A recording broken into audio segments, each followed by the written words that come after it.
heading for that neutral ground, where the city is so low down. Gonna find us some friends around. Look out, baby, now they're pulling down, down, down, down, down. To bring us back, you just got your first album back. Right. Yeah. So I got my first record back, and then I was like, okay, we're gonna book a record release party. Let's try to, here I'm thinking, I want the people to know, and yeah, man, I book a show at the Varsity Theater. It sells out. It's like 1,000 people there. Okay, it's 19. Wow. I'm telling you, it's packed. And when is this? This is 1995. Okay. Okay, so we did all the promotion we could: radio, flyers, no internet, no nothing. Promoted it. Man, come out to our show. We're blah, blah. It gets packed in one night. Okay, watch. I had ordered 1,000 CDs. My first thing, right? 1995, in one night I sell over 450 CDs. Nice. In one night. Yeah. And for like $15 a piece. Yeah. So like I'm able to pay off my record on the first night pretty much. Like, I was gonna say, I mean, you had dropped a chunk of change on the recording and then the mastering, yeah. But you still came in Yeah. strong with 1,000. Yeah, exactly. And so then I was able to order more ordered more, and then the ball then the ball was rolling. Then I could go out and play shows, had a record to sell. Yeah. And then my first record, we had put it out. It's independent, we don't have no record deal. We go play at the House of Blues. First, House of Blues just opened up in New Orleans, and they're like, we go play. No.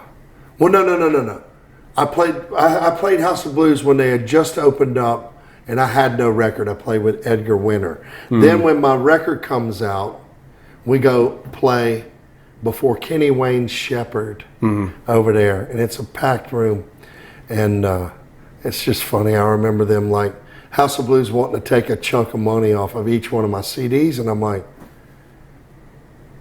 I got an idea. I'm not going to sell CDs. I'm going to fucking give them away off the stage. How's that? And all these people start gathering, like giving out CDs. And I'm like, whatever, I don't care. Kenny Wayne Shepherd's dad, who was his manager, he fucking got pissed at me. He's like, you can't do that. It's like, yes, I can, because they're mine. Yeah, exactly. Not only that, but you kind of a little fuck you to the people that are trying to step in. I want to take money? No, I'm going to give them all away. How's that? Yeah. And it just built up, man. It was one of these things that was like, and really I started, again, playing, selling some CDs off the stage, at the gigs, wherever we could. And then I made another record. I was able to, it was just a way to like get to record more music. So sure. I made my second record. And then in 98, put out, the band's playing, I put out, some members had changed in the band. And by this time I was like I felt like my songs were getting better. I felt like my songs were really getting better. At this point in time, what's the pie looking like as far as cover material and original material when you're performing? I think it depended on like where we would go play. Okay. That has a lot to do. Like, I would always go out and play a bunch of my tunes, but then mixing in. If I were playing covers, I just played the cover music I wanted to play, certain tunes that again, Prince, Jimi Hendrix. I was at that time. I mean, I'm a fan of all the old classic rock and blues too. Playing the blues is. I always dug playing blues. Like, blues is like has been a thing for me, man. Blues is, I could relate with playing the blues because when I picked up the guitar, I mean, I'm playing what sounds natural, and it's blues. Yeah. All the music that whether it's, I mean, AC/DC is like a revved up blues band. Yeah, I mean, blues got its It's Led Zeppelin. Blues is the roots for so many different genres of music. I was able to, and then I really got into like, I was like, okay, along with like, you would have never known it because here it was, I was like crafting these tunes. I say crafting tunes, but trying to push the boundaries of my abilities to go, I don't want to just write these comfortable, I didn't want to always fly in perfect weather. Yeah, I get it. I'm not that dude. I want to like push myself into where, I want to make myself better in something. The only way to do that is to make yourself uncomfortable a little bit, and you have to, the only way you get better is to go into the unknown, and then you get known. Did you find yourself doing that? I mean, not so much intentionally, but I was going to bring up the point that you were kind of taught that early on in high school. Yeah. So when it came to doing it now, let's say 95 on, or whenever you're speaking of, was it so much because that's the way you were taught, or was it more, did you view it as exploration or character building? Like, what was the point for you? I felt like it was going to make, I felt like if I pushed myself into places where if I pushed myself into places that I wasn't so familiar with, it was going to spark something that would be fresh, that I felt was going to carry me. Okay. Something that's fresh, instead of just like playing something that felt so familiar that it's just going to be, I kind of didn't want to take the easy road. I don't know why. I just knew that if I pushed myself to explore the space, that it was going to be better for me. It would be better for me I would feel like I've accomplished something. Sure, I get it. Stagnation, I don't believe it to be rewarding or stimulating. You know what I mean? So it's just kind of there. Yeah, but I mean, a lot of people are tempted to remain in that comfort zone. Do you know what I mean? Because that's kind of a reward in itself, I guess, to feel comfortable and prolong this pleasant space that we're all in. But, yeah, I mean, if you're not afraid to kind of step outside of yourself, it can be incredibly rewarding, Exactly, man. What can you think of anything that came specifically out of that train of thought? I guess for sure, man. My second record was like different in a lot of ways than my first record. My first record was like a blues rock. Riff blues kind of rock, but also had song format, kind of, I had one soul ballad tune, kind of bluesy kind of vibe on it. That, that's kind of where my first record was, in this blues rock sounding place. And then pushing myself into another place to like try to get better songs, and to try to push myself into like growing melodically, growing musically, just taking a chance. Sure. Take a chance, that a give no fuck chance. I don't give a fuck what anybody thinks. I'm gonna go here because it's just music. It's only capturing this moment, And so my second record turns into this record that has like some pop sensibilities about it that made me, that like, it still had rock, it still had like a blues thing, but also it was like, I made a great rock and roll sounding record, man. I believe my second record, I worked twice as long on my second record as I did on my first record. And then I put out this record and everyone's like, oh man, it's kind of not what we thought it was going to be. And I was like, exactly.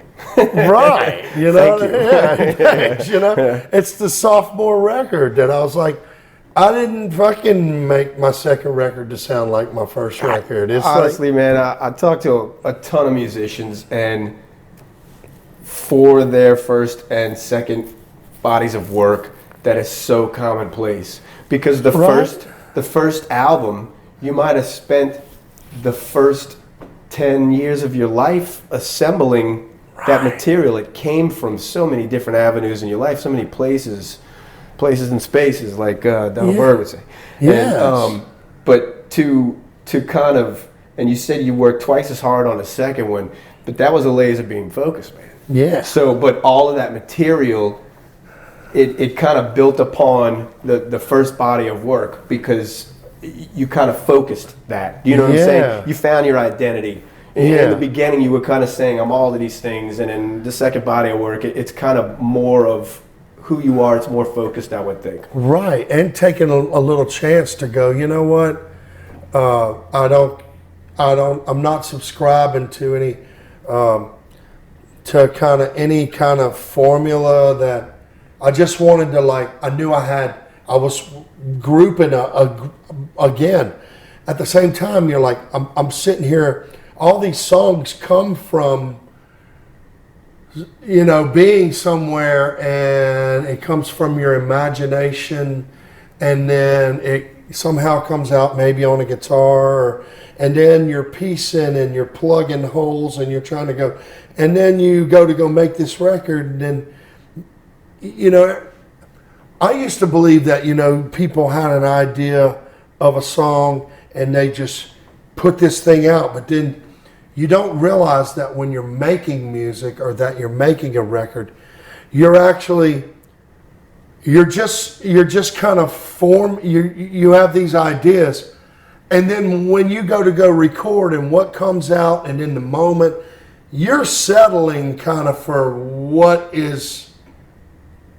you're getting in the moment. Like I could sit and work, and I would drill myself.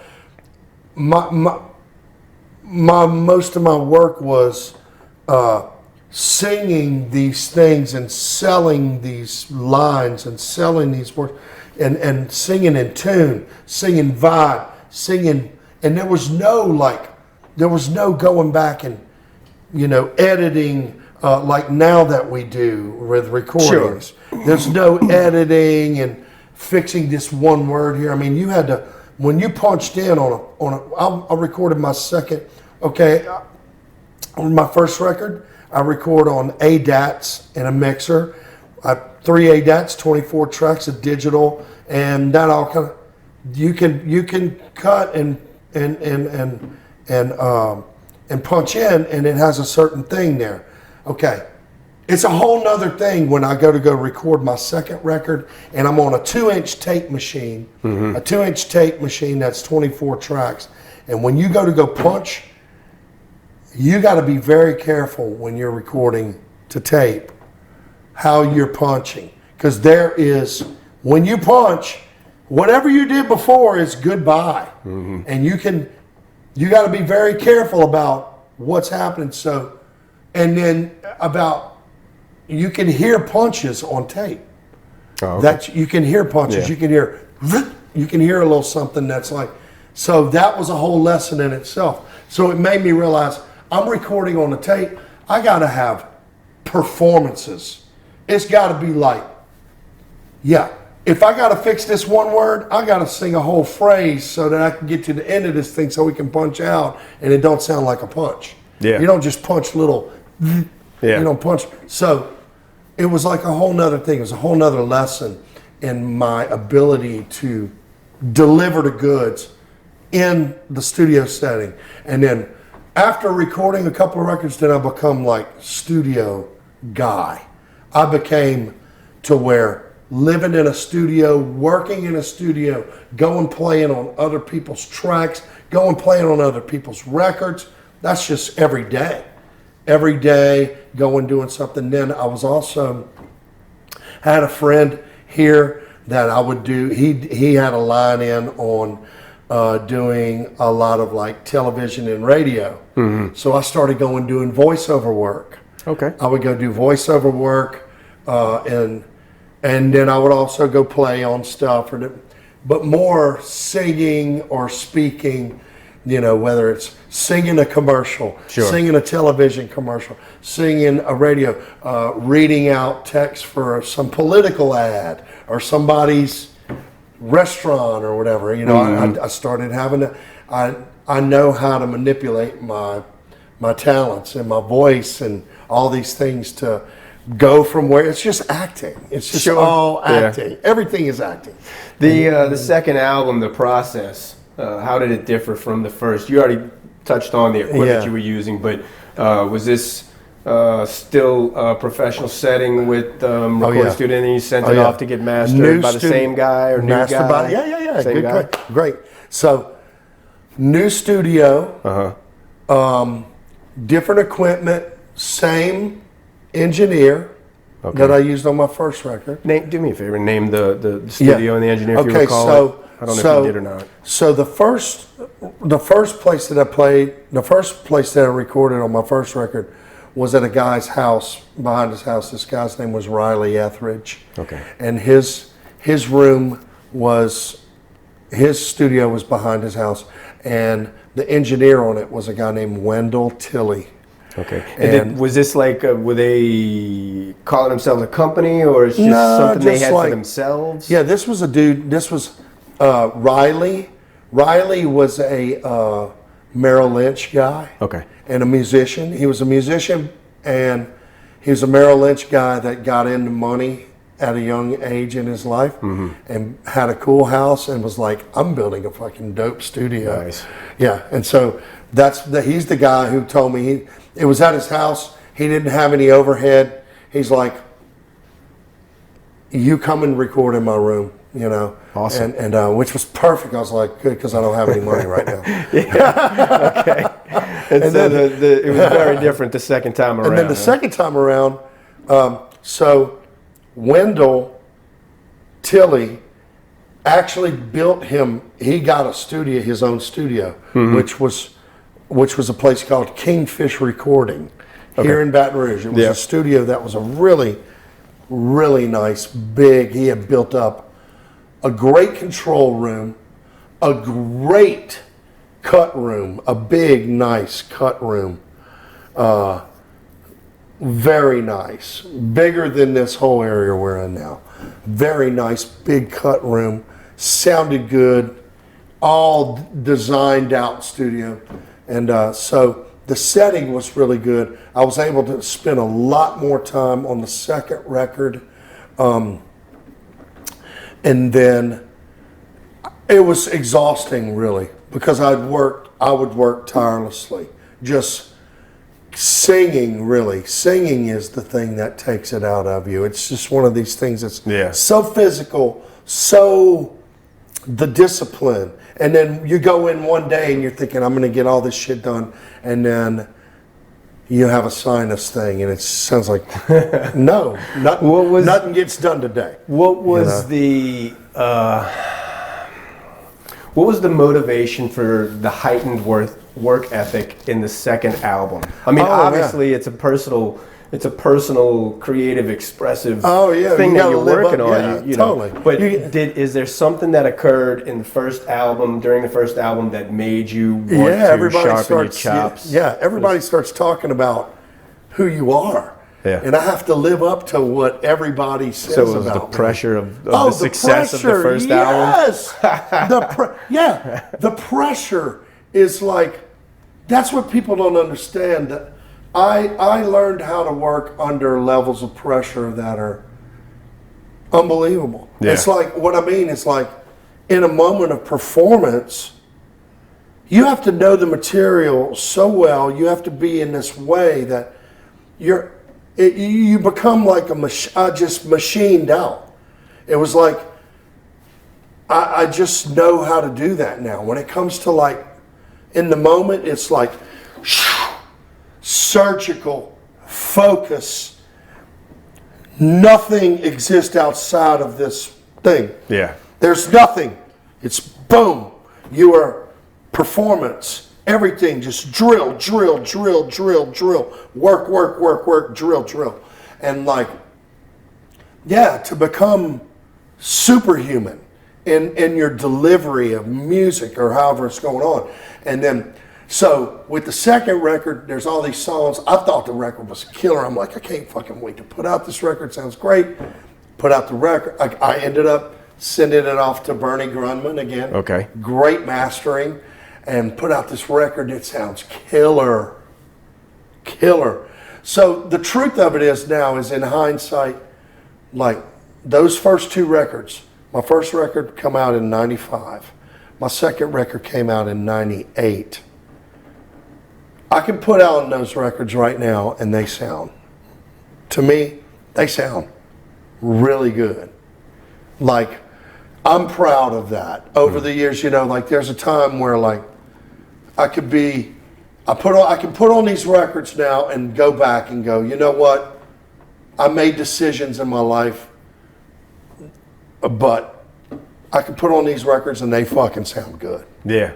And that matters to me. Absolutely. That matters, bro. Okay, so I put out the second record, go out and press, and you know everyone's like, "Wow, he's got it going on." I'm going playing, building up a crowd here, there. Anytime you know I get calls to go, you know, I would go and play. You know, Tab Benoit calls me up, "Hey, come play before me in Houston, Texas. Come play before me in New Orleans. Come play." You know, I was in this circle of people that I'm just kind of, a lot of people still didn't know who I was. A lot of people still don't know who the fuck I am. Sure. It's just because that's the world we live in. There's everything and there's nothing at the same time. Yeah. It's just like that, right. You know?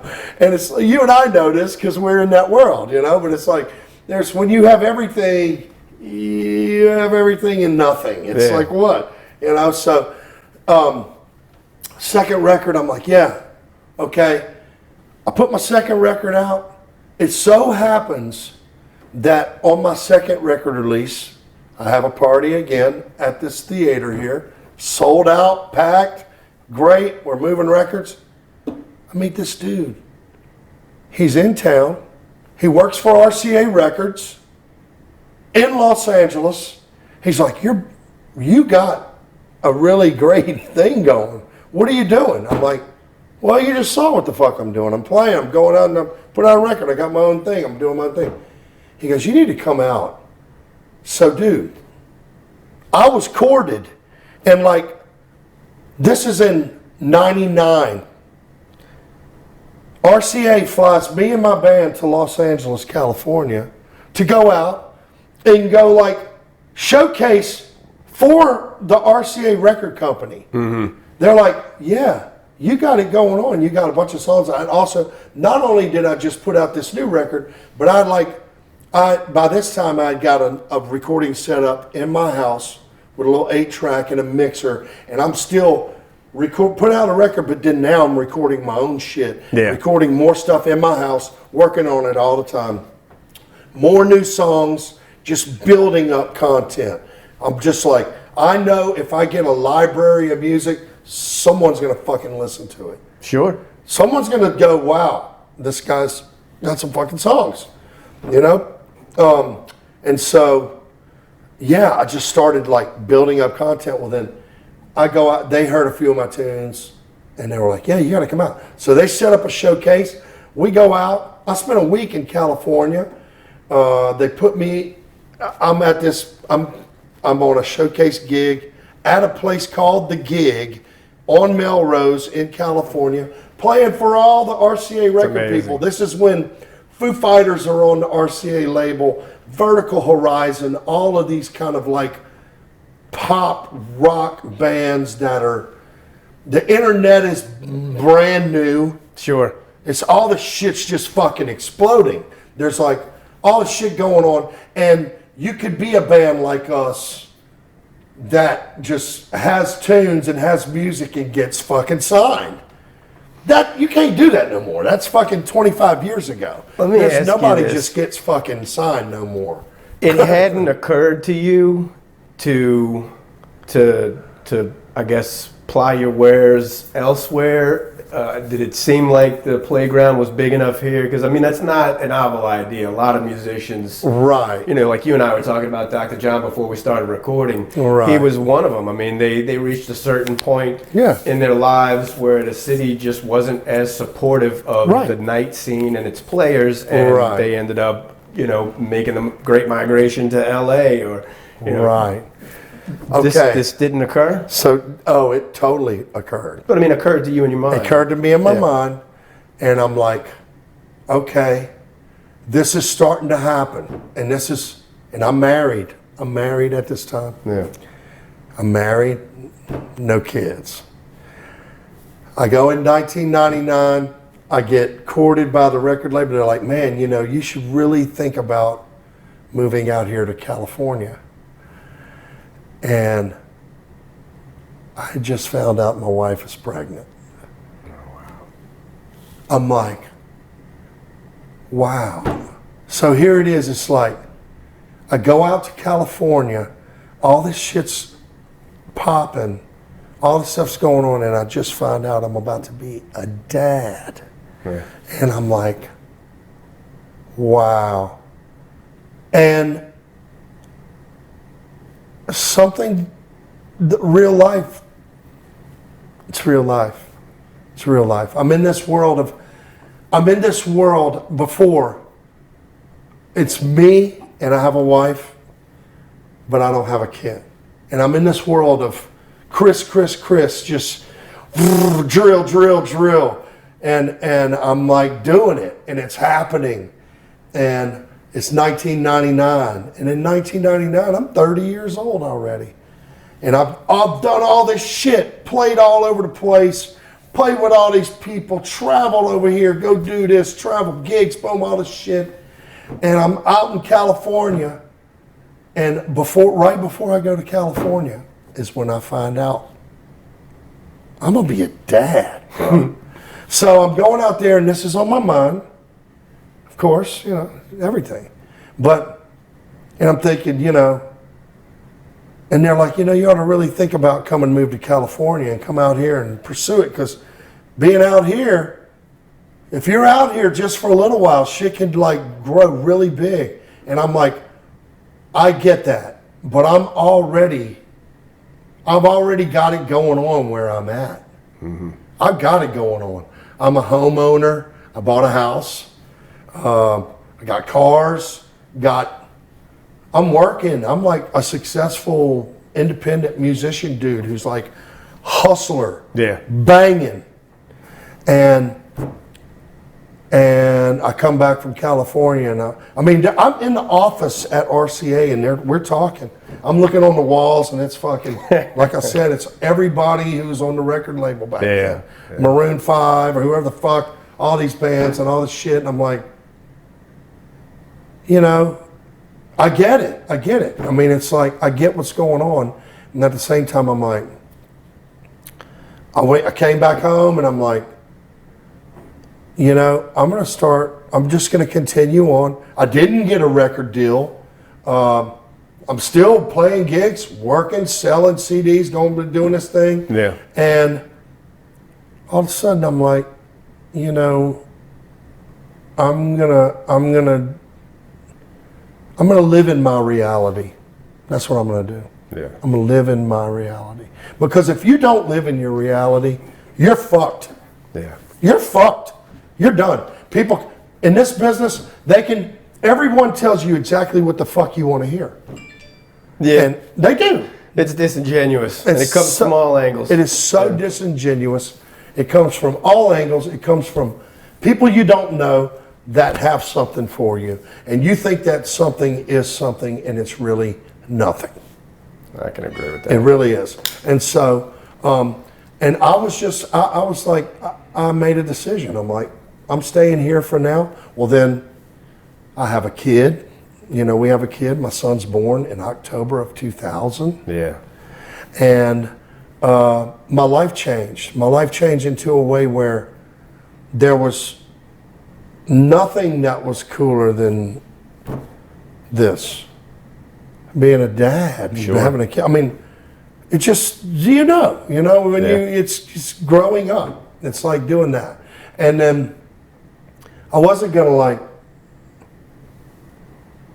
no song, no music was going to be, that I made was going to be any cooler than another minute being with this kid. And Sure. being, I'm responsible for this kid. And I was that dude. I did it. And then, so with that in mind, spending a bunch of time with a kid, I didn't write a bunch. I had a few new tunes that I had worked on, but didn't write a whole new record. Mm-hmm. And I thought, I don't have a bunch of time to go make a long record and spend all this time making a record. So what I do, my buddy goes, look, man, I got this, there's a little chapel that's in downtown Baton Rouge, a little chapel down there. And he had just got his Pro Tools rig and his computer, and he goes, bruh, he goes, and I was out playing these acoustic gigs by myself. He goes, dude, you should really think about doing some acoustic tracks. Just play. Yeah. Like a performance record. A bunch of my friends are like, you need to make a fucking, instead of making a produced record, that you need to make a performance record.